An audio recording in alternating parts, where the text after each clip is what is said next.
Cerita kali ini tentang dosa di balik jas putih. Dokter atau pemangsa?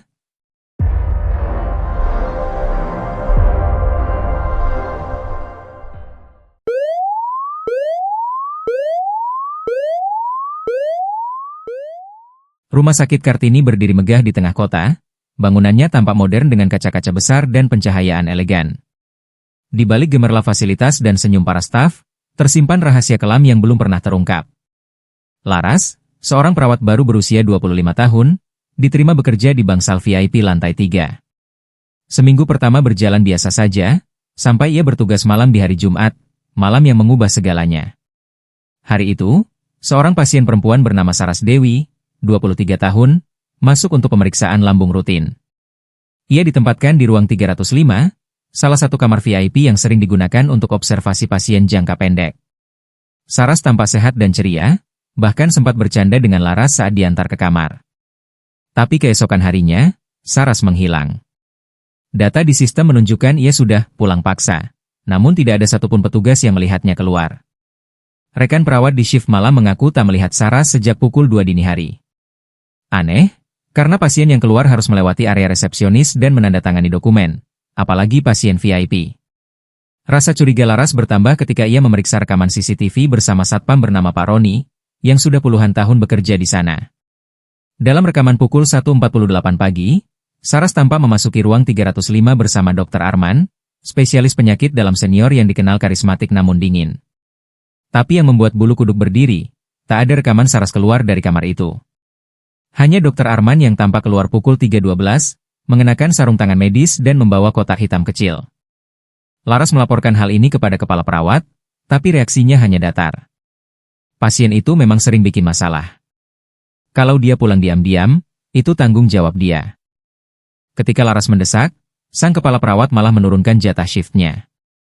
Semakin didesak untuk diam, Laras justru makin penasaran. Ia mengunjungi ruang 305 di malam hari, dan merasakan hawa dingin menusuk dari dalam. Tidak ada pasien baru, padahal biasanya kamar itu langsung diisi kembali. Aroma cairan disinfektan menyengat, seolah ada prosedur medis yang baru saja dilakukan. Di balik tirai, ia melihat noda samar seperti darah yang mengering di lantai. Ia bertanya pada petugas cleaning service, namun mereka enggan bicara. Salah satu di antara mereka, seorang ibu parubaya bernama Bu Ijah, hanya berbisik pelan saat Laras menyodorkan uang receh. "Enduk, kalau kamu sayang nyawamu, jangan tanya soal kamar itu. Sudah banyak yang hilang."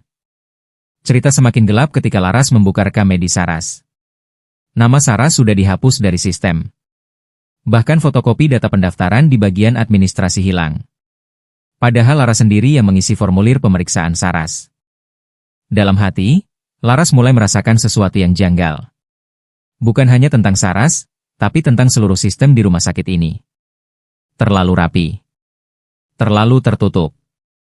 Dan Dr. Arman, seolah punya kekuasaan di luar nalar. Di akhir shift malam, Laras pulang dengan perasaan gelisah. Saat membuka loker di ruang perawat, ia menemukan sebuah kertas kecil tergelincir di bawah seragamnya. Tulisannya dengan spidol merah. "Kamu bisa jadi yang berikutnya. Jaga mulutmu." Tangannya gemetar. Tapi tekadnya tak surut. Jika Saras memang korban dari sesuatu yang jahat, maka Laras berjanji tak akan diam. Ia akan mencari tahu, meski nyawanya taruhannya. Sejak malam itu, Laras tidak pernah bisa tidur nyenyak. Bayangan wajah Saras yang ramah dan senyumnya saat pertama kali masuk ke ruang 305 terus menghantui. Tapi yang membuatnya lebih terguncang adalah ancaman yang muncul di lokernya. Siapa yang meletakkan kertas itu? Apakah seseorang memperhatikan setiap langkahnya? Di tengah kebingungan, Laras teringat pada Mbak Diah, perawat senior yang dulunya bertugas di lantai 3. Ia terkenal telaten dan ramah, namun secara mengejutkan mengundurkan diri 2 bulan sebelum Laras masuk. Rumornya, pengunduran diri dia terjadi setelah sebuah insiden yang tak pernah dijelaskan secara resmi. Dengan penuh harap, Laras mendatangi ruang penyimpanan di lantai bawah tempat loker-loker lama disimpan. Setelah mencari cukup lama, ia menemukan loker bernama Diah Puspitasari yang belum dibuka ulang. Dengan menggunakan kunci cadangan dari ruang administrasi, Laras memberanikan diri membukanya. Di dalamnya, hanya ada satu benda, sebuah buku saku lusuh berwarna hitam. Laras membawanya ke ruang perawat dan membacanya diam-diam. Isinya membuat bulu kuduknya berdiri. Ruang 305 bukan ruang biasa. Semua pasien di sana masuk sehat, keluar tak bernyawa atau tak pernah keluar sama sekali. Dr. Arman sering datang tengah malam, tanpa mencatat kunjungan. Tapi tak ada yang berani bertanya. Saya lihat sendiri, seorang gadis muda dibawa masuk jam 1 pagi.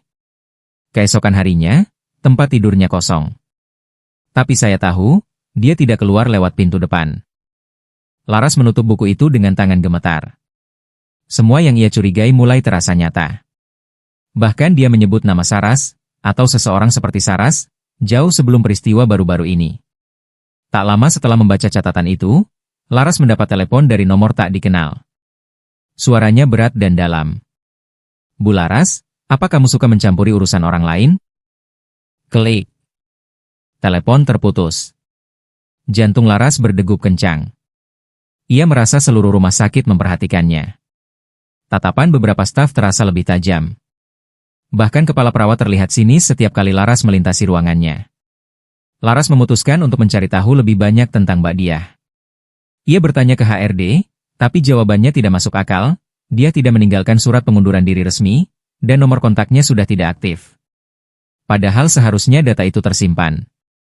Malam harinya, saat Laras kembali mengecek buku catatan, ia menemukan halaman terakhir berisi satu kalimat yang ditulis tergesa-gesa. Jika aku menghilang, tolong jangan diam. Buka rekaman malam tanggal 17. Disitulah semuanya bermula. Tanggal 17. Itu adalah hari di mana dia menghilang, 2 bulan lalu. Laras pun mendatangi Pak Roni, satpam senior yang dulu pernah membantunya melihat rekaman Saras. Namun malam itu, Pak Roni tidak tampak di pos jaga. Yang ada hanya satpam baru bernama Andre, yang mengaku bahwa Pak Roni mendadak pensiun dini kemarin, tanpa perpisahan, tanpa pemberitahuan. Bahkan ruang jaga yang biasa dipenuhi rokok dan kopi Pak Roni kini bersih, terlalu bersih. Seperti tak pernah ada yang bertugas di sana. Laras merasakan napasnya tercekat. 2 orang yang tahu terlalu banyak, Mbak Diah dan Pak Roni, menghilang dalam senyap. Kini ia sendirian. Namun ketakutannya berubah menjadi tekad. Ia menyembunyikan buku hitam itu di laci meja medisnya, dan menyimpan salinan catatan di email pribadi. Laras tahu, jika ia ingin mengungkap apa yang terjadi di ruang 305 dan siapa sebenarnya Dr. Arman, ia harus hati-hati. Ia harus berpikir cerdas. Ia tak bisa percaya siapapun, bahkan rekan sesama perawat. Saat malam kembali tiba, dan bayangan lorong panjang di lantai 3 menyambutnya, Laras tahu, tidak ada jalan mundur. Ia telah membuka pintu menuju rahasia yang terkubur dalam jas putih. Sejak menemukan buku catatan Mbak Diah dan mendengar kabar pensiun mendadak Pak Roni, langkah Laras semakin berat, namun tekadnya kian kuat. Ia tak lagi bisa mempercayai siapapun di rumah sakit Kartini. Semuanya terasa seolah sudah disusun untuk membungkam kebenaran. Tapi ada satu tempat yang belum ia sentuh, ruang jenazah. Rumor tentang ruang jenazah di lantai dasar rumah sakit sudah lama beredar di kalangan staf. Terisolasi dari area utama, lorong menuju ruangan itu sepi, remang-remang, dan berbau lembab. Bahkan cleaning service enggan bertugas lama di sana. Laras tahu, jika ada sesuatu yang disembunyikan, kemungkinan besar berada di situ. Malam itu, dengan alasan mengecek stok perlengkapan, Laras meminta izin ke gudang yang letaknya dekat ruang jenazah. Ia berbekal senter kecil dan salinan kartu akses yang diam-diam dibuatkan oleh seorang teknisi laboratorium, Raka, satu-satunya orang yang masih bersikap ramah padanya sejak semua keanehan ini terjadi. Saat tiba di ruang jenazah, pintunya terkunci. Namun dengan kartu akses, Laras berhasil membukanya. Aroma formalin dan obat-obatan menyambut tajam. Di sisi kanan ruangan, deretan lemari pendingin jenazah berjajar. Masing-masing diberi label, nama pasien, tanggal wafat, dan nomor ruang. Tapi ada satu lemari tanpa nama. Hanya tertulis XXX dan angka 1706, tanggal yang sama dengan hilangnya Mbak Diah. Dengan tangan gemetar, Laras membuka lemari itu. Tubuh seorang perempuan muda tergeletak di dalamnya. Wajahnya pucat membiru, namun Laras mengenalinya, itu Saras. Perempuan yang menghilang dari ruang 305. Yang disebut dalam buku catatan Diah. Tubuhnya tampak dijahit rapi dari dada ke perut, seperti pasca operasi besar. Namun menurut rekam medis, Saras hanya datang untuk pemeriksaan lambung. Tidak ada indikasi ia perlu tindakan bedah. Laras hampir menangis. Bukan karena takut, tapi karena marah. Saras tak pernah keluar dari rumah sakit. Ia dibunuh. Dan sekarang tubuhnya disembunyikan, tanpa nama, tanpa dokumen resmi, seolah tak pernah menjadi pasien di sana. Ia mengambil foto tubuh Saras dan label lemari menggunakan ponsel. Namun saat hendak menutup kembali pintu pendingin, suara langkah kaki bergema dari lorong luar. Laras buru-buru mematikan senter dan bersembunyi di balik meja stainless. Suara langkah kaki makin dekat. Pintu terbuka perlahan, dan seseorang masuk, Dr. Arman. Wajahnya dingin. Tanpa bicara, ia membuka salah satu lemari lain dan memeriksa sesuatu. Lalu ia menelpon seseorang, hanya terdengar sepotong kalimat. Satu lagi siap. Pastikan malam ini jalan. Laras menahan napas, tangannya menggenggam mulut agar tak bersuara. Setelah beberapa menit yang terasa seperti sahabat, Dr. Arman keluar tanpa menyadari kehadiran Laras. Setelah dirasa aman, Laras keluar dan langsung menuju loker untuk menyimpan ponselnya. Ia tahu, jika ketahuan membawa bukti seperti itu, nyawanya dalam bahaya. Keesokan harinya, ia menceritakan semuanya kepada Raka. Wajah Raka pucat mendengarnya. Ia pun mengaku bahwa ia pernah menemukan anomali dalam sistem penghapusan data pasien, ada pola tertentu, dan semua nama yang terhapus selalu berkaitan dengan ruang 305 atau operasi malam hari. Raka menawarkan bantuannya. Ia bisa menyalin sistem rekaman CCTV internal dari server pusat, namun itu butuh akses tingkat tinggi. Ia butuh waktu. Dan keberanian. Laras setuju. Ini bukan sekadar kasus pasien hilang, tapi pembunuhan sistematis yang ditutupi oleh kekuasaan di balik jas putih. Mungkin melibatkan lebih dari satu dokter. Bahkan mungkin direktur rumah sakit sendiri. Sebelum berpisah malam itu, Raka berpesan singkat. Jangan kembali ke ruang jenazah sendirian lagi. Dan jaga ponselmu. Bisa saja mereka sudah mulai mengincar kita. Laras mengangguk. Kini ia tahu betapa bahayanya permainan ini. Tapi ia tak akan mundur. Saras layak mendapat keadilan. Dan Mbak Diah, entah hidup atau tidak, ia telah meninggalkan jejak yang tak boleh dibiarkan padam. Misteri baru mulai terbuka. Dan Laras sadar, kebenaran hanya bisa dibayar dengan keberanian. Sejak melihat tubuh Saras di ruang jenazah, Laras tak lagi bisa menjalani pekerjaannya dengan tenang. Senyum pasien dan panggilan via intercom tak lagi ia dengar dengan jernih. Di balik setiap suara, seolah ada bisikan yang mengatakan, kamu bisa jadi yang berikutnya. Sementara itu, Raka, teknisi laboratorium yang kini jadi sekutu rahasianya, mulai menyusun rencana untuk menyusup ke server utama rumah sakit. Ia ingin mengambil rekaman CCTV dari ruang operasi lantai 3, tempat yang biasanya hanya digunakan untuk tindakan darurat. Tapi dari jadwal yang Raka temukan, kamar itu sering aktif di luar jam kerja, tepatnya antara pukul 1 hingga pukul 3 dini hari. Itu mustahil, kata Raka. Operasi besar gak mungkin dilakukan jam segitu tanpa tim lengkap. Tapi catatan log menunjukkan pemakaian lampu ruang operasi dan konsumsi oksigen medis yang tinggi. Malam itu, Laras dan Raka menyusun rencana. Saat shift malam Laras dimulai, Raka masuk ke ruang server melalui ruang pemeliharaan di basement. Dengan pengetahuan itnya, Raka berhasil mengakses rekaman rahasia selama 3 hari terakhir. Data itu ia simpan ke flash disk, lalu menyerahkannya langsung ke Laras sebelum subuh. Jangan putar di jaringan rumah sakit. Mereka bisa lacak, kata Raka tegas. Laras menunggu pagi tiba, lalu pulang dengan hati was-was. Di kamar kosnya yang kecil, ia kunci pintu rapat-rapat, menarik tirai, dan menyambungkan flash disk ke laptop. Yang muncul di layar membuat darahnya dingin. Rekaman pertama, tanggal 3 Agustus, pukul 1.27. Terlihat seorang pasien perempuan dalam kondisi dibius, dibawa masuk oleh 2 orang dokter Arman, dan satu lagi, yang mengejutkan, Dr. Guntur, kepala bedah syaraf rumah sakit, orang yang selama ini dikenal sebagai figur publik rumah sakit. Mereka tak mengenakan alat pelindung standar, namun prosedur berjalan cepat, dingin, tanpa suara. Di sisi kanan ruangan, ada seorang pria berbadan besar mengenakan pakaian seragam logistik rumah sakit, berdiri membawa wadah pendingin. Yang terjadi selanjutnya membuat Laras ingin muntah. Dalam waktu kurang dari 25 menit, operasi dilakukan, dan sebuah organ ginjal, mungkin dimasukkan ke dalam wadah yang kemudian dibawa keluar lewat pintu belakang oleh si pria logistik. Tak ada tanda-tanda pasien diberikan perawatan pasca operasi. Rekaman kedua, malam berikutnya, menunjukkan pola serupa. Korban berbeda, semua perempuan muda, tak sadar, tanpa ada kehadiran tim medis resmi. Semua dilakukan dengan cara diam-diam dan cepat. Ini bukan operasi medis. Ini panen organ. Dengan tubuh gemetar, Laras menyimpan salinan rekaman ke cloud rahasia, dan mengirim cuplikan potongannya ke Raka. Tak lama setelah itu, Raka menelepon. Kita harus lapor ke polisi. Tapi jangan ke kantor pusat. Banyak yang bisa disuap. Kita cari jurnalis independen. Laras mengangguk, meskipun takut.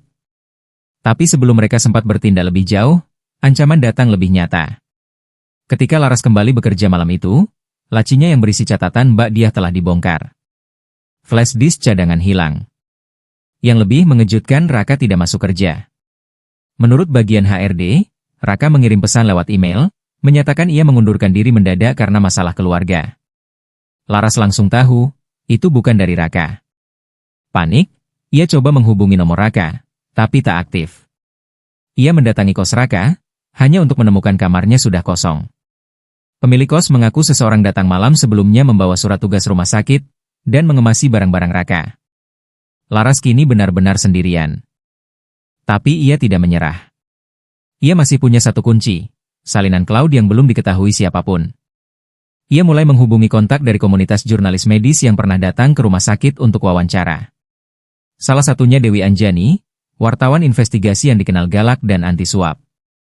Laras mengirim email rahasia padanya, berisi ringkasan kejadian, dan mengajak bertemu di luar rumah sakit. Sebelum mengirim, ia menatap layar laptop dengan mata basah. Maaf Saras, aku terlambat menyelamatkanmu. Tapi aku janji, kebenaran akan terdengar. Dan tidak ada yang bisa menghentikannya.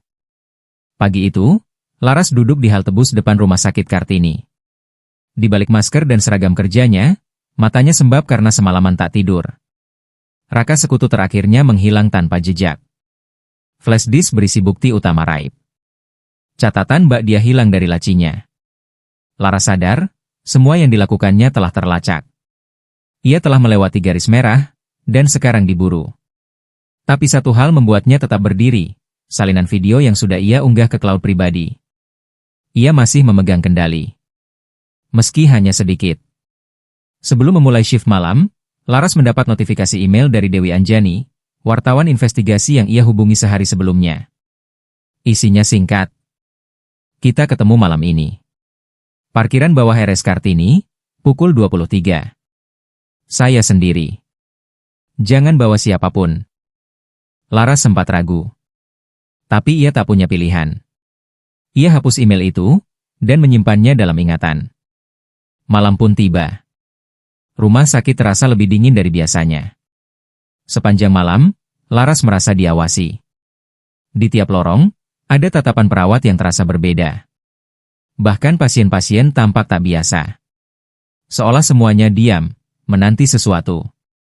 Pukul 22.50, Laras menyelinap ke lift layanan menuju parkiran basement. Lampu-lampu remang di sana memantulkan bayangan mobil yang tak dikenal. Tak lama, seorang wanita berpakaian serba hitam muncul dari balik salah satu tiang beton. Dewi Anjani. Dengan suara tegas, ia membuka pembicaraan. Saya sudah lihat videomu. Saya juga punya data kematian mencurigakan dari rumah sakit ini selama 3 tahun terakhir. Kita bisa jatuhkan mereka. Namun percakapan itu tak berlangsung lama. Tiba-tiba, lampu basement padam. Hanya suara langkah kaki cepat terdengar mendekat. Anjani refleks menarik Laras ke balik mobil. Dari balik kaca, terlihat dua pria berpakaian keamanan rumah sakit, bukan satpam biasa, memeriksa setiap sudut. Ini bukan sekadar pembunuhan, Laras, bisik Anjani. Ini jaringan. Dan kamu sekarang target. Laras hanya bisa mengangguk, napasnya memburu. Setelah para pria itu pergi, Anjani memberi Laras sebuah ponsel burner dan berkata, kalau terjadi apa-apa, kirimkan semua bukti ke nomor ini. Jangan gunakan jaringan rumah sakit. Jangan percaya siapapun. Bahkan polisi sekalipun. Beberapa menit kemudian, mereka berpisah. Namun ancaman tak menunggu lama. Keesokan paginya, Laras dipanggil oleh Dokter Guntur dan Dokter Arman ke ruang rapat kecil di lantai atas. Dalam ruangan dingin tanpa jendela itu, dua pria berseragam dokter duduk seperti jaksa dan hakim. "Kami tahu kamu menyimpan sesuatu," ucap Dokter Arman pelan. "Perawat seperti kamu, tak tahu batasan. Tapi rumah sakit ini adalah rumah kami. Dan siapapun yang merusaknya, akan kami bersihkan." Dokter Guntur menambahkan, "Kau punya pilihan, Laras. Diam dan hidup tenang. Atau melawan dan hilang begitu saja. Seperti temanmu, Raka." Nama Raka disebut seperti gertakan terakhir. Laras menahan gemetar di tangan, namun ia tersenyum kecil dan menjawab, "Dok, saya hanya seorang perawat biasa. Tugas saya cuma merawat pasien." Dua dokter itu hanya saling menatap. Kemudian Dokter Arman berbisik, "Kalau kau pintar, berhenti sekarang."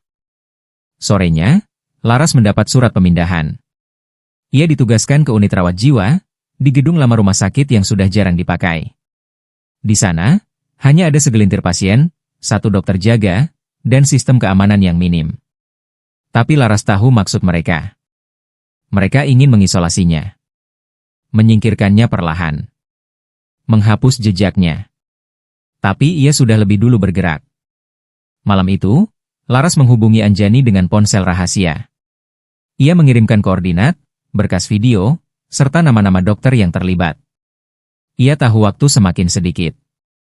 Laras menulis satu pesan terakhir di catatan pribadinya. "Jika aku hilang, jangan biarkan mereka menang. Rumah sakit ini lebih dari tempat pengobatan. Ini ladang jagal berseragam dokter." Dan di luar rumah sakit, seseorang sedang membaca pesan itu. Anjani bukan lagi sendirian. Dan para pemangsa di balik jas putih tak akan bisa bersembunyi selamanya. Pagi itu, udara di sekitar rumah sakit Wijaya Kusuma terasa lebih dingin dari biasanya. Matahari enggan bersinar cerah, seolah tahu akan ada kegelapan yang mengintai hari ini. Di dalam ruang rapat lantai 4, suasana tegang menyelimuti para staf dan dokter senior. Semua mata tertuju pada layar proyektor yang menampilkan laporan investigasi internal. Sejumlah pasien wanita melaporkan pelecehan selama proses pengobatan. Nama yang muncul sebagai pelaku? Dr. Leonard Bima. Namun sosok dokter yang duduk tenang di ujung meja itu tak menunjukkan kegugupan sedikit pun. Senyumnya tipis, tangannya tetap tenang di atas meja. Ia hanya berkata, tuduhan seperti ini bisa dibuat siapa saja. Tapi tak semua orang bisa membuktikannya. Di luar ruangan, Tiara, jurnalis muda yang selama ini menyamar sebagai relawan, sedang merekam pertemuan lewat kamera kecil yang disembunyikan di pin bajunya. Dia sudah terlalu sering menyaksikan bagaimana para korban tak berani bicara, bagaimana sistem menutupi bukti dan memutarbalikkan fakta demi melindungi nama besar seorang dokter spesialis. Namun kali ini, dia bertekad menyuarakan semuanya. Tiara tahu bahwa dirinya mungkin akan dipecat, bahkan diteror. Tapi rekaman ini adalah kunci. Sementara itu, Ratih, salah satu korban Dr. Leonard yang akhirnya berani bersuara, duduk sendirian di dalam ruang konseling rumah sakit. Matanya sembab, tubuhnya gemetar setiap kali mendengar langkah kaki di luar ruangan. Ia sudah menandatangani surat pernyataan resmi kepada pihak rumah sakit, namun belum berani melapor ke polisi. Trauma membuatnya lumpuh untuk melawan. "Aku hanya ingin dia berhenti menyentuh pasien seenaknya," katanya lirih kepada Tiara malam sebelumnya. Tapi malam itu, sesuatu terjadi. Dr. Leonard tiba-tiba dinonaktifkan oleh pihak rumah sakit. Bukan karena laporan korban. Tapi karena Tiara menyebarkan rekaman rapat internal ke media sosial. Dalam hitungan jam, video itu viral. Netizen bereaksi keras. Tagar "Tangkap Leonard Bima" mendominasi trending topik. Rumah sakit Wijaya Kusuma didemo besar-besaran. Pihak manajemen panik. Tak bisa lagi menutup-nutupi, mereka akhirnya mengeluarkan pernyataan resmi bahwa Leonard sedang dalam evaluasi etik. Namun, di balik layar, Dr. Leonard punya koneksi kuat. Ayahnya, seorang mantan petinggi di Kementerian Kesehatan, langsung mengirim tim hukum untuk membela putranya. Ia menuntut Tiara dengan tuduhan pencemaran nama baik. Ratih menerima ancaman pesan singkat agar mencabut laporannya. Saksi-saksi yang awalnya mau bicara mendadak bungkam. Di tengah tekanan itu, Tiara tetap melawan. Ia bekerja sama dengan LSM Perlindungan Korban dan menyusun laporan hukum bersama beberapa jurnalis senior. Tak hanya soal Leonard, tapi soal sistem yang selama ini melindungi pemangsa dengan jas putih. Hari-hari berikutnya berjalan lambat. Tidak ada penangkapan. Tidak ada pemeriksaan terbuka. Yang ada hanyalah berita yang perlahan memudar, digantikan isu-isu viral lainnya. Namun luka para korban tak pernah benar-benar hilang. Mereka terjebak antara ketakutan dan harapan. Sementara Dr. Leonard, meski dinonaktifkan sementara, dikabarkan akan kembali praktik di rumah sakit swasta lain di luar kota. Ia bebas. Masih mengenakan jas putihnya. Masih membawa senyum ramahnya. Tapi siapa tahu, berapa korban berikutnya yang sedang menanti nasib serupa? Tiara menatap layar laptopnya malam itu. Tangannya gemetar, tapi tekadnya belum padam. Jika hukum tak bisa melindungi korban, gumamnya, maka suara kami harus lebih keras dari ketakutan. Rumah sakit Kartika Mandiri tampak lebih lengang dari biasanya. Setelah serangkaian laporan media, sidang kode etik ID, dan laporan pidana, rumah sakit itu kini bagaikan bangunan sekarat yang menanti ajal. Di ruang sidang Pengadilan Negeri Jakarta Selatan, kasus Dr. Andika Pramana akhirnya memasuki babak akhir. Masyarakat menanti, korban menangis, dan hukum diuji. Nadine duduk di barisan pertama, mengenakan pakaian serba hitam. Di sampingnya ada Yuni dan ibu dari almarhumah Ratih.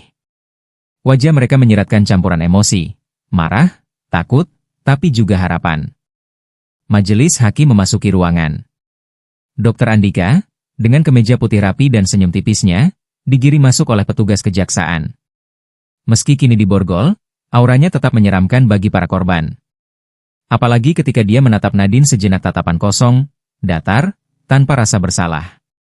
Jaksa membacakan tuntutan, terdakwa Dr. Andika Pramana terbukti secara sah dan meyakinkan melakukan tindakan pencabulan terhadap pasien, penyalahgunaan kekuasaan sebagai tenaga medis, serta pemalsuan catatan medis. Kami menuntut terdakwa dengan hukuman pidana penjara selama 15 tahun. Ruangan hening. Tak ada bisikan, hanya napas tertahan. Nadine menggenggam tangan Yuni erat-erat. Pembela Andika mencoba membela dengan dalih tekanan kerja, gangguan mental, hingga kesalahpahaman prosedur. Tapi rekaman CCTV, pengakuan korban, hasil visum, dan kesaksian mantan perawat sudah cukup menampar logika pembelaan.